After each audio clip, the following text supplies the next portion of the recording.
So import the video, drag the video onto, and here what you have to do is to go to library here in the search bar right below, grab this effect and drag it onto this. And now what you have to do is just to increase the shine threshold.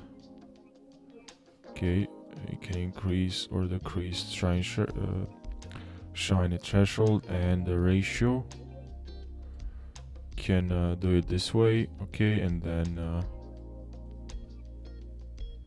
you can play with some settings here, you can add some opacity, but overall there's a difference here, and you can even add more spread if you want, but this looks much better, I think. So you can even add more saturation if you want, or you can add more shine. Okay, now you can see. So guys, I hope you learned something. Thank you for watching, and I'll see you in the next video. Take care.